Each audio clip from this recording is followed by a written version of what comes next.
말씀 받겠습니다. 하나님 말씀 호세아서 2장 14절로 23절 말씀입니다.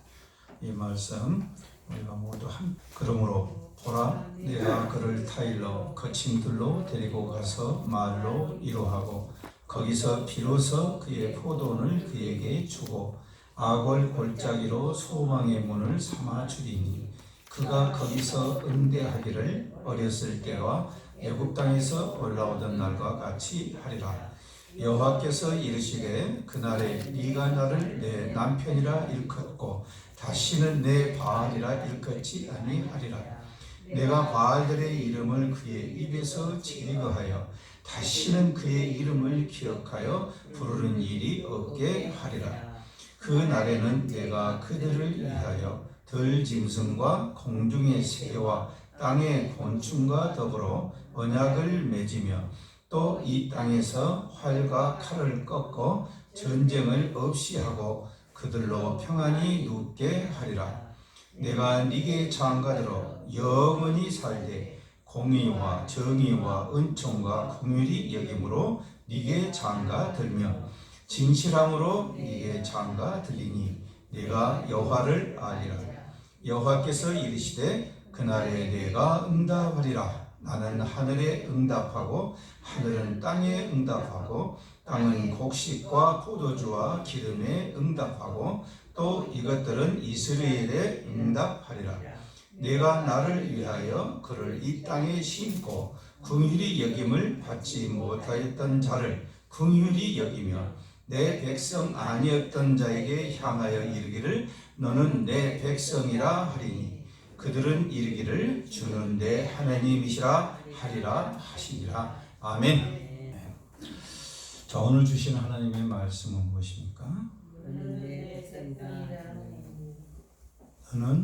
내 백성이라 하리. 내 백성. 다시 말해서 하나님의 백성이죠. 하나님의 백성은 아무나 될 수 있나요? 그렇지 못하죠. 세상의 나라도 그 나라의 국민, 백성이 되려면 조건이 따릅니다. 여러분, 우리나라를 외국에서 지금 어떻게 보고 있을까요? 이 코로나19가 일어나기 전만 하더라도 세계 많은 나라들이 우리 한국에 대해서 관심도 없었고 잘 알지도 못했어요. 근데 우리나라가 K-팝이라는 그 문화를 통해서 세계에 알려지기 시작하면서 코로나19를 통해서 우리나라가 전 세계적으로 알려지게 되는 일이 생겨납니다. 우리 한국에 대해서 아는 사람들이요, 알게 된 사람들이요, 의아해하는 사건이 있어요. 자기들은 우리 한국 국민들을 엄청 선망해요. 다시 말해서 우리 한국 사람들에 대해서 알고 싶어하고 부러워한다는 거예요. 근데 그들이 하는 말이 있어요. 오히려 한국 사람이 한국이 어떤 나라인지를 모르는 것 같아. 이렇게 이야기를 합니다. 그래서 외국 사람들은 우리나라 사람들을 보고 뭐라고 하냐면요. 참 이상한 민족이다. 다시 말해서 이해가 안 되는 그런 민족이라는 거예요. 그도 그럴 것이 여러분 우리나라가 이 땅에서 전쟁이 일어나서 폐허가 됐어요. 정말 먹고 살 것이 막막한 그런 때였어요. 그런데 50년 만에 세계의 많은 국가, 많은 사람들이 부러워할 정도의 나라가 되어버렸다는 사실이에요.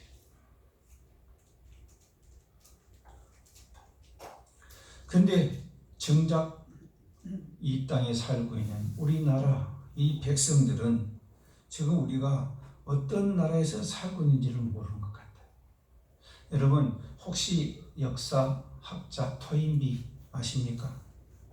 다 들어봤을 거예요. 한 번 정도. 이 토인비 씨가 예언을 했어요. 21세기는 세계의 중심이 한국이 될 것이다. 한국을 몰랐다가 한국 아는 사람들은 한결같이 입을 다물지를 못해요. 유태인이 이 세계에서 가장 근면하고 영리하고 그런 훌륭한 나라인 줄 알았는데 한국을 알고 보니까 아니다. 그 유대인 이스라엘이 우리나라를 배우기를 주저하지 않습니다. 우리나라에서 엄청 연구를 해요. 자기 나라 백성이, 자기 나라 국민이 따라가지 못할 백성은 이 지구상에서 대한민국밖에 없다고 그래요. 공적으로 이야기할 정도예요. 그런데 정작 이 땅에 살고 있는 우리는 어떤 삶을 살고 있을까요?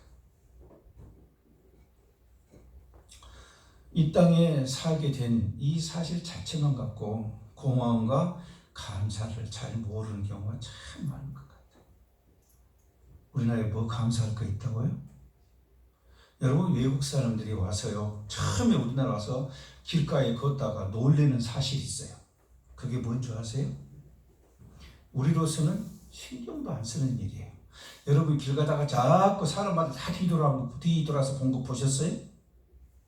길 찾는 사람 아니고서는 길 갈 때 모르는 도로나 어디나 되었든 간에 길을 갈 때 자꾸 뒤를 두리부들하면서 불안해하면서 걸어가는 사람들 보셨나요? 우리나라에서는 그 자체가 없어요. 근데 외국 사람들 와서 보면 그게 이상해. 무슨 배짱으로 앞만 보고 걸어가냐는 거야. 뒤에서 무슨 일이 일어날지는 모르는데 어떤 강도가 그냥 뛰어와서 갑자기 칼로 찌르든가 아니면 총으로 쏴버리든가 항상 마음에 불안한 생각을 가지고 돌아다니는데 이 백성들은 도대체 뒤를 돌아볼 줄도 모르고 커피나 카페 같은 데서도 컴퓨터 노트북 앞에다 놔두고 일하다가도 화장실 급하면 그냥 가버려. 외국에서는 도무지 이해가 안 되는 일이야. 그건 가져가시오 하는 것 같아. 미국이나 유럽이나 어디 나라도 마찬가지야. 우리나라가 유럽으로 여행 갈 때 여러분 주의사항 받는 게 있어요. 거기 뭔지 아세요? 가방을 어떻게 알아? 옆에다 매라? 뒤에다 매라? 앞에다가. 식당 가서도 앉았을 때도 가방을 이렇게. 왜? 누가 훔쳐갈지 모르니까. 항상 이러고 다녀야 된대. 밤이면 문은 다 잠가. 왜? 누가 들어서 총 쏴볼지 모르니까.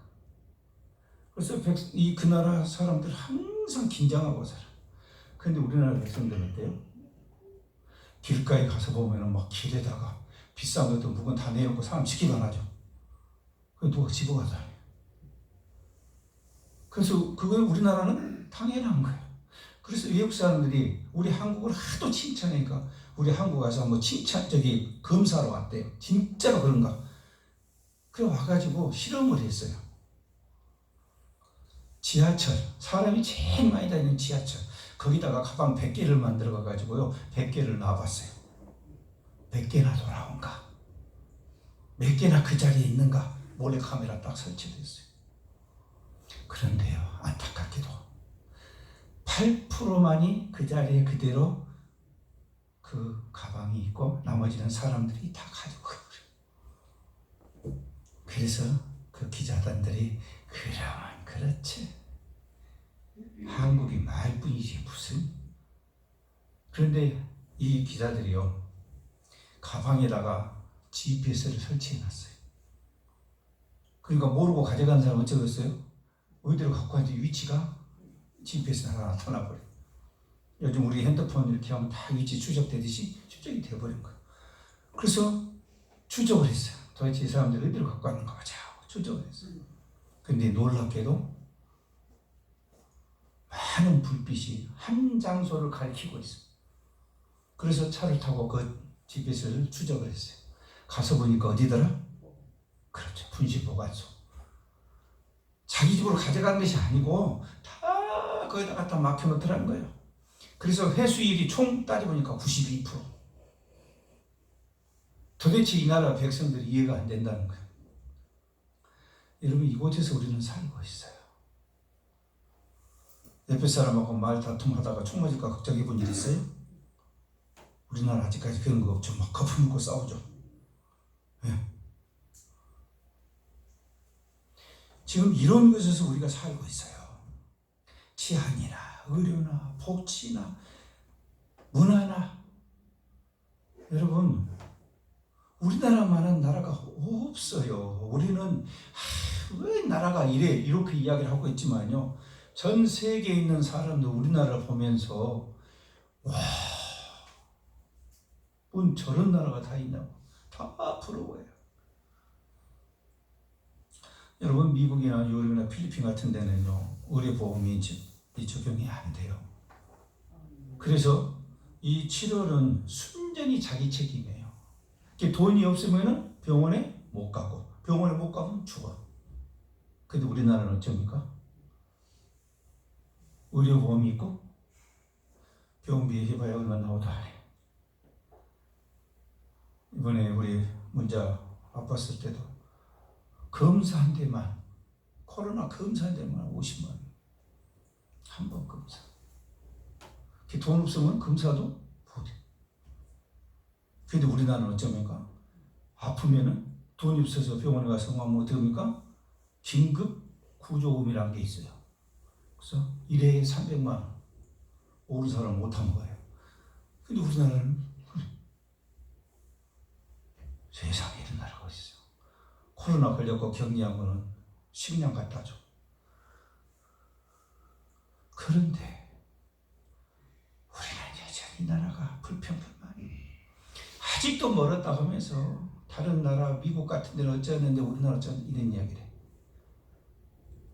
그 나라 사람들은 우리나라 사람 보고 부러워하고 정말로 선망의 눈치를 보는데 우리나라는 이 땅에 살고 있으면서도 그게 감사할 줄도 모르고 오히려 불평과 불만과 그런 마음으로 살아가는 사람들이 많다는 사실은 정말 놀라울 일이에요. 그런데 여러분, 우리 국가는, 이 나라는 이렇게 좋은 나라라고 한 나라도 우리를 끝까지 책임져 주지는 못합니다. 그런데요, 더 이상한 나라가 있어요. 그 이상한 나라는요, 그 나라 백성들을요, 먹고 사는데 아무 지장이 없게 만들어요. 죽도 않게 만들어줘. 그런 나라가 있어요. 여러분, 그런 나라 가고 싶어요? 안 가고 싶어요? 그런 나라가 정말 있다면은 무슨 수를 써서라도 그 나라로 이사 가야 되겠죠. 그 나라가 어떤 나라? 그렇죠. 하나님의 나라예요. 하나님의 나라는요, 모든 생존을 책임져 버려요. 그리고 그 나라는요, 근심 걱정이 없어. 희락과 평강이야. 자유가 있는 나라예요. 여러분, 그런 나라가 우리 하나님, 우리 아버지께서 주고 싶어 하시는 나라란 말이에요. 그 나라를 주고 싶어서 주시려고 예수님이 이 땅에 오셨단 말이에요. 그런데 그런 예수님의 마음을 몰라주고 못 믿어. 에이, 세상에 어디 그런 나라가 다 있어. 외국 사람들이요, 우리나라 와서 보고 듣는 것을 가서 전하면은요, 말도 안 되는 소리라고 그래요. 그러면서 그들이 꼭 와서 자기 눈으로 이 땅에, 이 대한민국에 와서 겪어보고 확인해보고 싶다고 그래요. 그래도 이 땅은 어쩝니까? 이 땅에 있는 나라니까 와서 확인이나 해볼 수 있죠. 근데 하나님 나라는 확인할 수 있어요? 없어요? 없어요. 확인할 수 있는 길은? 그래요. 이 세상을 떠날 수밖에 없어요. 다른 세상이니까 이 세상 떠날 수밖에 없어요. 여러분, 그러므로 하나님 나라의 백성이 된다는 것이 얼마나 큰 은혜인지 이걸 감사할 줄 모른다면 되겠어요? 하나님 은혜에 감사하다면 여러분, 우리를 이 땅에 태어나게 하시고 이 땅에 살게 해주신 것에 여러분 감사하셔야 돼요. 하나님 은혜예요. 여러분이 이 땅에 사신 하나님 은혜예요. 여러분이 이 땅에 살고 싶어서 태어난 것도 아니고, 그쵸? 태어나고 보니까 이 대한민국이었어요. 우리 어릴 때만 해도 그렇게 좋은 나라는 아니었어요. 그죠? 근데 불과 몇십 년 만에 이 땅을 이렇게 잘 살게 만들어주신 하나님이세요. 세계 어디서나 우리나라 같이 교회가 많은 나라도 없어요. 하나님을 믿는 열심히 강한 나라도 없어요. 그렇다면 여러분, 우리나라가 무엇으로 인해서 복을 받았냐 하는 것을 우리가 생각해 보셔야 돼요. 여러분, 이 시간에 다시 한번 하나님 은혜를 되돌아보는 시간이 되시기를 바랍니다. 자, 너는 내 백성이라 하리니 라고 합니다. 하나님의 백성, 14절 보세요. 그러므로 보라, 내가 그를 타일러라고 말씀하십니다. 하나님의 백성은요, 하나님께서요 말씀으로 양육을 하십니다. 그냥 버려두지 아니하세요. 하나님은 하나님께서 친히 우리 개인 말씀으로 양육하신다는 사실이죠. 오늘 본문에 보게 되면은 하나님은 호세아를 부릅니다. 호세아는 선지자예요. 거룩한 자입니다. 그 거룩한 자 호세아 보고 결혼을 하라고 그럽니다. 그런데 어떤 여인과 결혼하라고 그래요? 아주 대놓고 말씀하십니다. 음란한 여인, 이렇게 말씀하세요. 정숙한 여인이 아니라 음란한 여인. 그래서 고르니까 누가 됐어요? 고멜이라는 여자와 결혼을 하게 됩니다. 이 고멜이라는 여자는 정말로 음란하죠. 예레미야 13장 27절을 보게 되면요, 음란과 음행과 가증한 것을 보았노라 라고 말씀하십니다. 그런데요, 하나님께서 이 호세아에게 음란한 여인과 결혼을 하라는 것은 하나님이 모르시고 한 것이 아니라 목적이 있었다는 걸 알 수가 있을 겁니다. 왜요? 출애굽기 20장 14절 보게 되면은 하나님께서는 율법으로 주셨어요. 뭐 하지 말라? 간음하지 말라. 레위기에서 뭐라고 말씀하십니까? 레위기 20장에서는요, 이 간음하는 자는 남녀를 불문하고 돌로 죽이라고 말씀하십니다. 그런데 하나님께서는 호세아 보고 그 음란한 여인과 결혼하라고 말씀하시는 거예요. 이게 얼마나 충격이에요.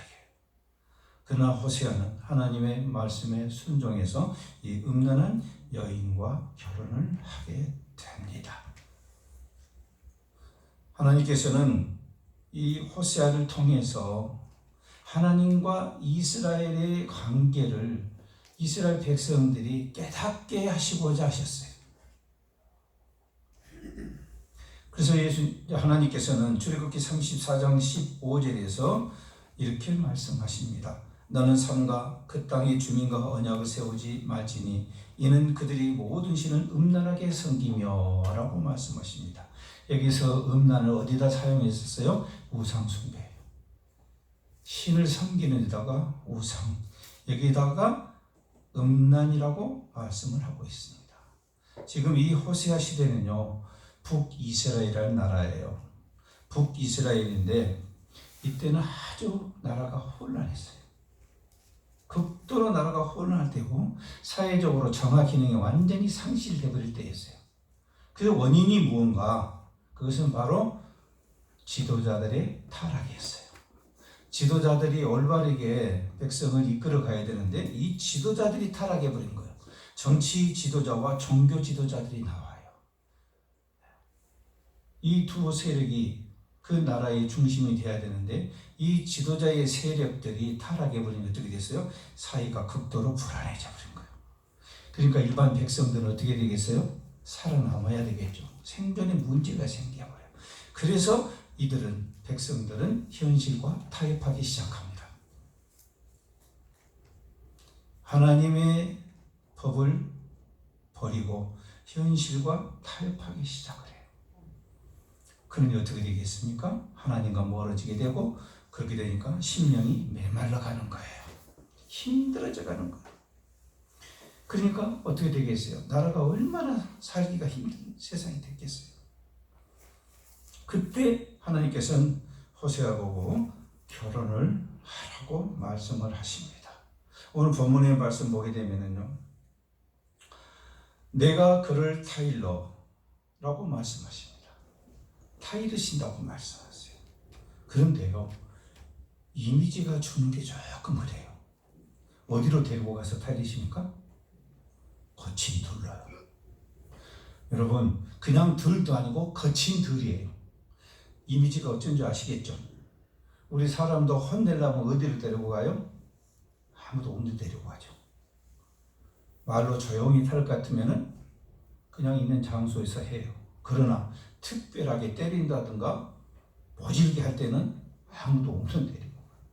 이 거친들이란 그런 이미지를 줘요. 근데 그 거친들로 가니까 나는 이제 오늘 병치겠구나 하고 갔는데 하나님께서는 말로 그를 위로하고 타이르신다. 이걸 보면서 뭘 알 수 있습니까? 하나님께서 이스라엘 백성에게 호세아를 통해서 이스라엘 백성들에게 하고 싶은 말씀이 무엇이 있냐는 거예요. 하나님은 이스라엘을 심판하는 것보다는 이스라엘이 회개하고 돌아오기를 바라십니다. 하나님께서 우리를 통해서 우리에게 듣고 싶어 하시는 말씀은 한 가지예요. 한 가지. 그 한 가지를 들려주지를 못하고 자꾸만 다른 자기 마음에 자기 소원을 들어줄 신들을 찾는 것. 잠언에 보게 되면요, 잠언 3장 12절에요. 대저 여호와께서 그 사랑하시는 자를 징계하시기를 마치 아비가 그 기뻐하는 아들을 징계한 같이 하시느니라 라고 말씀하십니다. 사랑하기 때문에 어쩐다고요? 그 아들을 징계한다는 거예요. 그것은 뭡니까? 그만큼 관심을 가지고 계신다는 뜻입니다. 사랑하기 때문에 그렇게 하신다는 거예요. 그래서 우리로 하여금 연단이라는 것을 허락하시기도 한다라고 말씀하십니다. 이사야서 48장 10절에 보게 되면 보라 내가 너를 연단하였으나 은처럼 하지 아니하고 너를 고난의 풀모불에서 택하였느니라 라고 말씀하십니다. 여러분, 연단이 고난이 꼭 우리에게 나쁜 것만은 아니에요. 그냥 내 인생이 무난한 것만이 꼭 축복이 아닐 수도 있어요. 우리가 이 땅에서 살아가면서요, 기본적으로 누릴 수 있는 것은 다 누리게 하는 거, 그것이 큰 복인데도 그 복인 줄도 모르고 살아가는 원망과 불평이 나올 수밖에 없다는 겁니다. 여러분, 고난이 우리는 고난을 다 싫어해요. 할 수만 있으면 시험도 안 들고 싶고 고난도 안 당하고 싶어요. 그러나 여러분, 우리에게는 꼭 필요한 겁니다. 방금 말씀드렸지만은 역사학자 토인비 박사가 즐겨 하는 이야기가 있어요. 그 비유를 들어서 즐겨 하는 이 비유가 바로 뭐냐면 청어 이야기예요. 청어. 여러분, 청어 무엇인지 아시죠? 물고기 청어. 이 청어 이야기를 즐겨 이야기를 했다고 한답니다. 이 청어는 런던에서 북해도로 그곳에서 잡아서 런던으로 가지고 와요. 근데 문제가 뭐였냐? 그 북해도에서 청어를 잡아서 물간에다가 가득 채워가지고 런던으로 오면 오는 동안에 다 죽어버려요. 다 죽어버려요. 이게 제일 문제였어요. 그런데요, 한 배만은 다 살아있는 거예요. 청어가. 그래서 그 어부는 아주 좋은 값을 받고 그래요. 그 사람들이 얼마나 부러워하겠어요. 그래서 아니 어떻게 했는데 청어가 다 살았냐고 막 물어봐도 안 알려줬어요. 그러나 사람들이 또 집요하게 물어보고 하니까 이 사람이 하는 이야기가 뭐였냐? 나는 물간통에다가 메기를 한 마리씩 넣는다.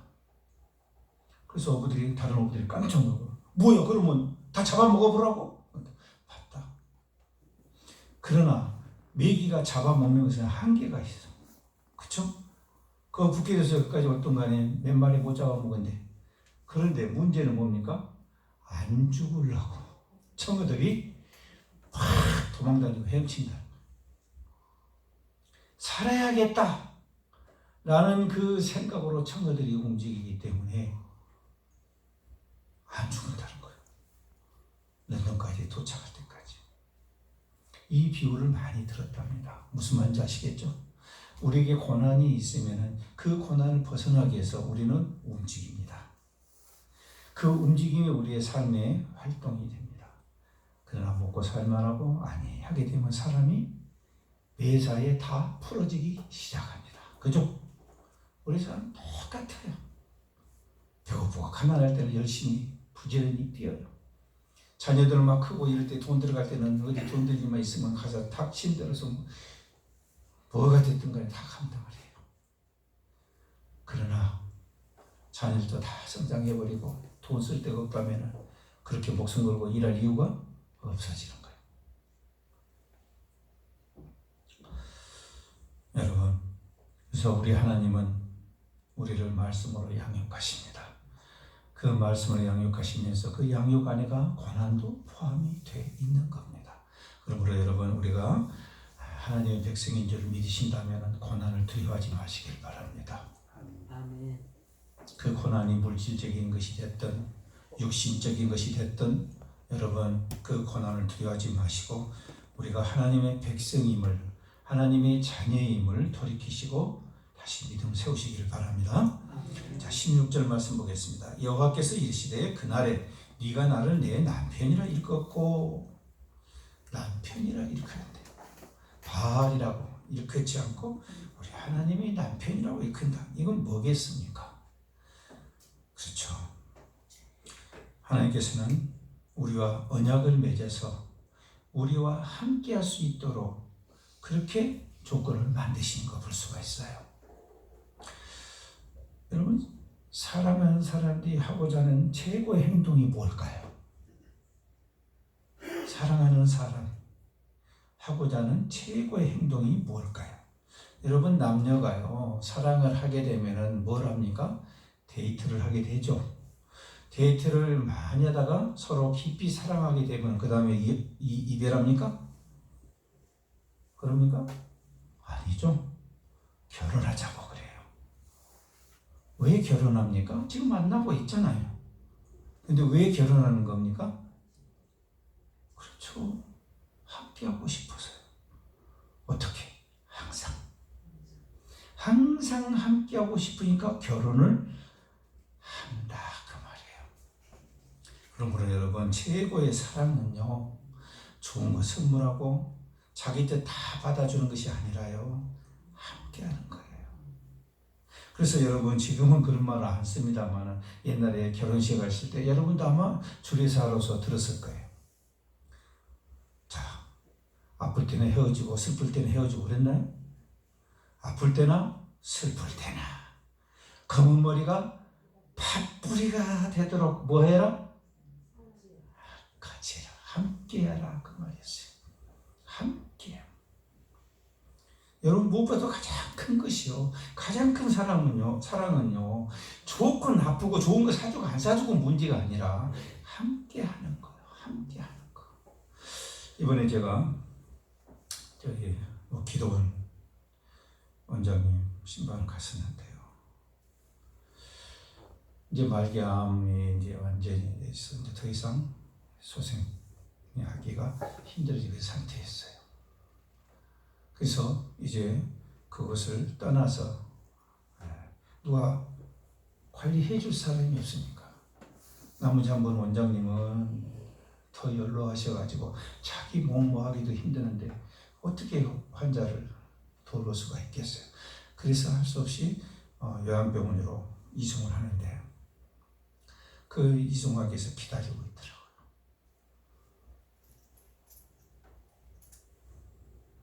여러분 우리 모두가 다 그렇게 언젠가는 내 사랑하는 사람, 내 사랑하는 것, 나를 보호했던 내 거처에서 떠날 때가 온다는 사실이에요.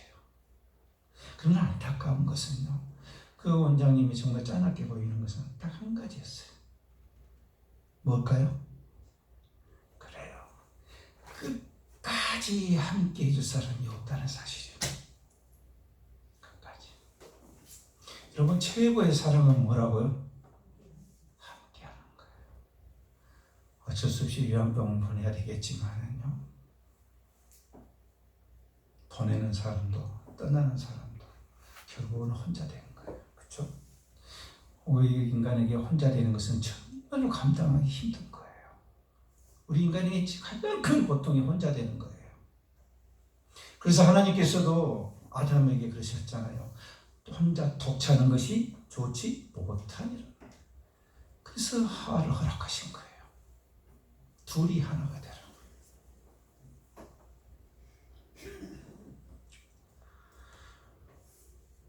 히브리서 9장 27절에서 여러분이 가장 잘 아시는 말씀이 나와요.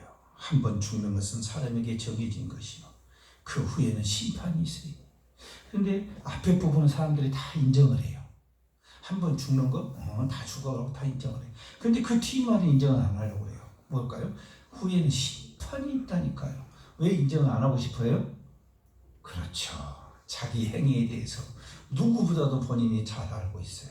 그래서 심판받으면은 천국 갈 자신이 없는 거야. 그래서 뒤에는 없는 것이 내가 마음이 편해. 그러나 내가 마음이 편하고 안 편하고를 떠나서 있던 천국이 없어집니까? 그럴 수는 없어요. 천국은 있습니다. 지옥은 있습니다. 내가 원하든 원하지 않든 그거와 아무 상관없이 분명히 존재한다는 사실이에요. 그러나 여러분, 우리가 이 세상에 있을 때와 또 죽어서 저 나라에 갔을 때 나를 알고 나를 위해 준 사람이 한 사람도 없다면 여러분 얼마나 고독하겠어요. 얼마나 고독하겠어요.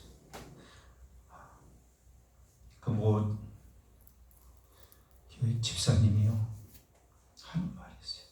남편이 어떻게 바람을 피고 한 번은 반지를 사갖고 왔길래 자기 준다고 좋다 했는데 나중에 알고 보니까 자기 애인한테 주려고 산 것이에요. 그래서 저주를 했대요. 확 죽어버려. 근데 진짜 죽어버렸어요. 그러니까 지금은 뭐라고 한 줄 아세요? 바람 피워도 좋으니까 사람 옆에 있기만 하면 좋겠다고 그래요. 이건 뭘까요? 혼자의 고독이 얼마나 힘들다는 것을 반증한 거예요. 네. 그런데요, 우리 하나님은 뭐라고 말씀하십니까? 영원히 살되 영원히 함께 하신다고 말씀하십니까? 우리 하나님이요. 그래서 여러분, 우리는 세상 사람을 의지하면 우리는 혼자가 돼요. 그러나 우리가 하나님을 의지하게 되면 그때부터 우리는 혼자가 아닙니다. 우리는 하나님과 함께하게 돼요. 우리와 끝까지 함께하는 사람이 나를 세상에서 가장 사랑하는 사람이에요. 가장 사랑하는. 그러나 우리 사람은 영원히 함께할 수가 없어요. 아무리 사람이 할 수가 없어요. 그런데 우리 하나님은 영원히 존재하신 분이기 때문에 우리와 함께할 수가 있다고 말씀하고 계신 겁니다. 그래서 여러분, 우리 하나님은 우리와 영원히 함께하시기 위해서 그분이 스스로 언약을 맺습니다. 그 언약은 뭐였습니까? 내 백성이었어요. 내 백성이니까 내가 책임지겠다는 거죠. 그런데 신약에 와서는 어떻게 일을 합니까? 자녀를 삼으셔버려요. 자녀는 실탁에서 떨칠 수 있나요, 없나요? 없어요. 내가 하나님 보고 하나님 나 자녀 삼아주세요 그렇게 부탁했나요? 여기 부탁하신 분 없잖아요. 우리 하나님이 먼저 우리에게 내 자녀를 삼아주겠다고, 우리 하나님 되시겠다고 그렇게 해주셨어요. 그리고 그것을 언약을 맺어주셨어요. 그러므로 여러분, 하나님이 함께 하신다는 말씀을 그냥 귀 흘려 듣지 마시길 바랍니다. 함께 하신다는 것은 정말로 나를 사랑하신다는 뜻이에요. 정말로. 21절 말씀 보세요. 여호와께서 이르시되 그날에 내가 응답하리라. 나는 하늘에 응답하고 하늘은 땅에 응답하고 라고 말씀하십니다. 다른 사람은 다 응답하지만 그 다음에 나오는 것은 이스라엘에게까지 응답하신다고 말씀을 해요. 여러분, 이스라엘은 어떤 사람이에요? 이스라엘은 호세와 고멜에서 난 첫 아들이에요. 큰 아들이에요. 이 이스라엘 이름이 뭐예요? 내가 흩으리라 라는 뜻이에요. 저주예요? 축복이에요? 저주예요. 이 이스라엘 이름은 저주예요. 이 이스라엘 이름을 여러분 성경에서 한번 보셨죠? 어디서 보셨어요? 그렇죠. 아하방 때 나봇의 포도원이 있는 곳이 바로 이스라엘이에요. 그래서 오늘도 보면 포도원 이야기가 나오죠. 네. 그날에 내가 응답하리라 라고 말씀을 하고 계십니다. 어디서 하신다고요?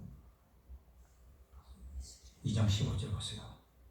아골 골짜기로 그랬어요. 아골 골짜기로. 아골 골짜기는 어디입니까? 아골 골짜기는 예수님이 십자가에서 죽으신 곳이에요. 또 그 전으로 구약으로 올라가면 누가 그곳에서 죽었어요?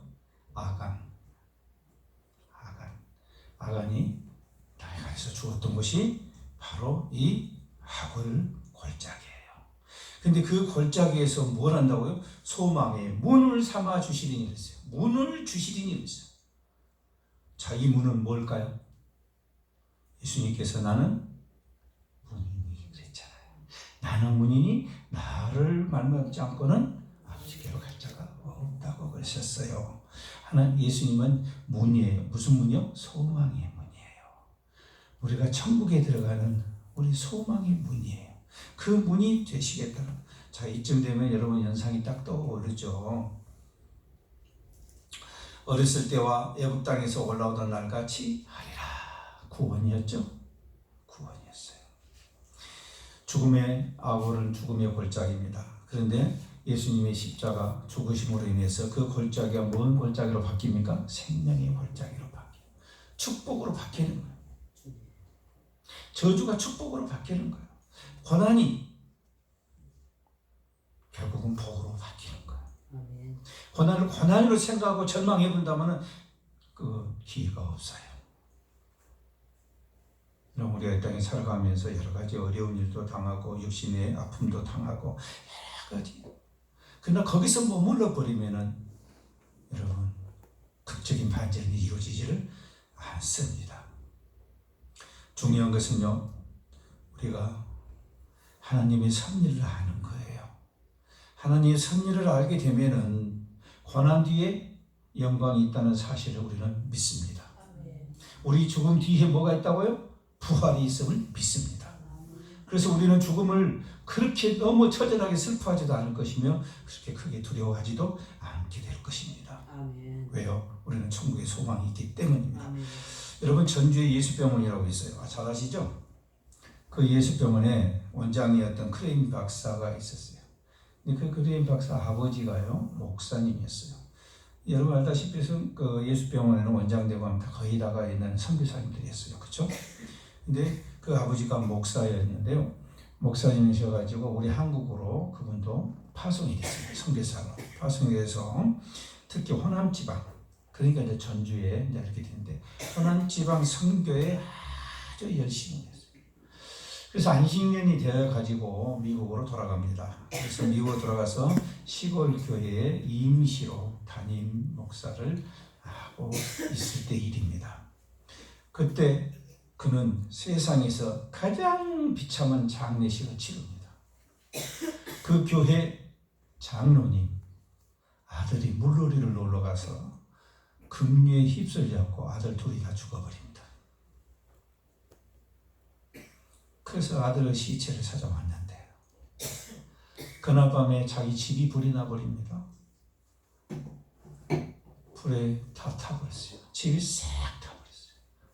근데 그 안에 아내가 함께 불이 타 죽어버려요. 그래서 장례식에 불에 빠진 아들 두 아들, 불에 탄 부인, 이 장례식을 해야 되는데 목사님이 가서 설교를 해야 되는데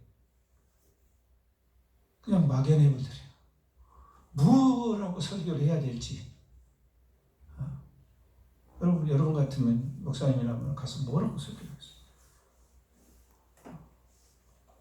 참 병으로 죽었다면 괜찮은데 좀 막했지만 이 사고로 아들과 부인이 한날 한시에 사고 나서 다 죽어버렸습니다. 그 시체 앞에서 장로님이 눈물을 흘리고 있는 거. 한참을 생각하다가 이 목사님이 장로님한테 가서 이렇게 말씀을 했답니다. 장로님, 당신은 지금 하나님을 원망하려면 얼마든지 원망할 수 있습니다.